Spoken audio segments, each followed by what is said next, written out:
Praise the lord. దేవునికి మహిమ కలుగును గాక. ప్రతిరోజు క్రమం తప్పక వాగ్దానాన్ని వీక్షిస్తున్న ప్రతి ఒక్కరికి యేసయ్య నామములో ప్రత్యేక వందనములు.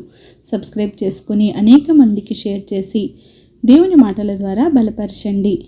ఈ దినమునకై ఏర్పాటు చేయబడిన దేవుని వాగ్దానము ఆదికాండ గ్రంథము 21వ అధ్యాయము 17వ వచనము. దేవుడు ఆ చిన్నవాని మొరను వినెను. And God heard the voice of the lad. దేవుడు మొరపెట్టిన వాని ప్రతి ఒక్క మొరను వినువాడు. దానిని ఆలకించి తగు రీతిగా వారి ఎడల ఆయనకు ఉన్న ఉద్దేశ్యమును జరిగించువాడు. అబ్రహాముకు సారాదాసి అయిన హాగరుకు కలిగిన మొట్టమొదటి సంతానమైన హాగరు కుమారుడు చిన్నవానిగా ఉన్నప్పుడే దేవునికి మొరపెట్టాడు. సారా తన దాసిని ఆమె కుమారుని ఇంటి నుండి వెళ్ళగొట్టినప్పుడు ఆమె బెయేర్షెబా అరణ్యంలో ఇటు అటు తిరుగులాడుచున్నప్పుడు ఆమె వద్ద ఉన్న ఆహారము నీళ్లు అయిపోయిన తరువాత ఆమె ఒక పొద క్రింద ఆ చిన్నవాణ్ణి పడవేసి ఈ పిల్లవాని చావు నేను చూడలేనని అనుకొని పిల్లవానిని చూచి ఎలుగెత్తి ఏడ్చింది. కానీ ఆ చిన్న పిల్లవాడు దేవుడు వినేంతగా మొరపెట్టాడు. దేవుడు ఆ మొరను విన్నాడు.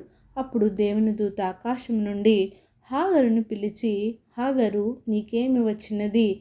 భయపడుకుము. ఆ చిన్నవాడున్న చోటు దేవుడు వాని స్వరము విని ఉన్నాడు.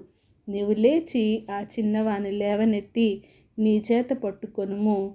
వానిని గొప్ప జనముగా చేసేదనని ఆమెతో అనెను. ఆమె కన్నులను దేవుడు తెరచినందున నీళ్ల ఊట చూచి వెళ్ళి నీళ్ల తిత్తిని నింపి చిన్నవానికి త్రాగనిచ్చింది. దేవుడు ఆ చిన్నవానికి తోడై ఉన్నాడు. అతడు పెరిగి పెద్దవాడే అరణ్యంలో కాపురం ఉండి విలుకాడయ్యాడు.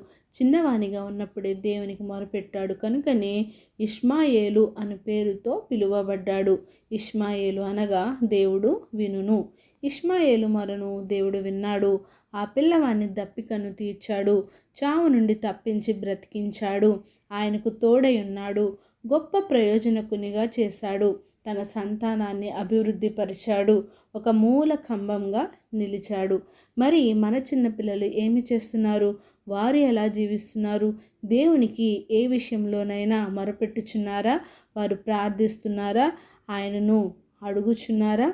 కేవలం నీటి కోసం ఇష్మాయేలు మొరపెట్టాడు. ఈరోజు మన పిల్లలకు తల్లిదండ్రులుగా ఏమీ కొదువ చేయకుండా, వారు అడగకుండానే చిన్న వాటి నుండి పెద్ద పెద్ద వాటి వరకు మనము అడగకుండా వారికి ఇచ్చేస్తున్నాము.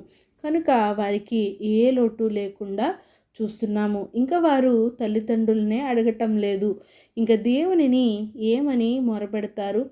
దేవునికి ఏమి కావాలని వారు అడుగుతారు? చిన్ననాటి నుండే పిల్లల్ని దేవుని మీద ఆధారపడేలా వారిని పెంచాలి. దేవునిలో ఎదుగులాగున చూడాలి. ఈ వాక్యం మనందరి జీవితాల్లో నెరవేర్చబడును గాక. ఆమేన్. చిన్ని ప్రార్థన. మమ్మల్ని అతి మిక్కిలిగా ప్రేమించిన మా ప్రియ పరలోకపు తండ్రి, మీరు ఇచ్చిన వాగ్దానంకే వందనాలు దేవా. అవును రాజా, ఈరోజు మీరు మాతో మాట్లాడిన విధానాన్ని బట్టి వందనాలయ్యా. అవును, ప్రతి ఒక్కరి మొరను ఆలకించే దేవుడువు, ప్రార్థనను అంగీకరించే దేవుడువు తండ్రి ప్రభువా. మాకున్న సమస్తమును ఎరిగిన దేవుడువు. ఎవరైతే వాక్యం కొరకు నాయన ఆశ కలిగి నాయన ఈ వాగ్దానమును వినుచున్నారో నాయన, వారిని ఒకసారి మీ కన్ను దృష్టి వారిపై ఉంచండి. వారి సంతానముపై, వారి పిల్లలపై ఉంచండి దేవా. వారికి ఉన్న ప్రతి ఒక్క ఈవులను నాయన మీరే నాయన వారికి దయచేయండి. వారి అవసరతలను ఆకలితులను తీర్చండి. ప్రార్థన అవసరం కోరిన ప్రతి ఒక్క బిడ్డని సమయంలో జ్ఞాపకం ఉంచుకోండి. వారి అవసరతలను తీర్చండి దేవా. కేవలం నీ మీద ఆధారపడి జీవించే బ్రతుకును ప్రతి ఒక్కరికి దయచేయండి నాయన. చిన్నవాటి కొరకు నుంచి పెద్దవాటి వరకు నాయన నీ మీద ఆధారపడే భాగ్యం ప్రతి ఒక్కరికి దయచేస్తారని యేసుక్రీస్తు పరిశుద్ధ నామమున ప్రార్థించి అడిగి వేడుకొనుచున్నాను మా తండ్రి. ఆమేన్. God bless you all.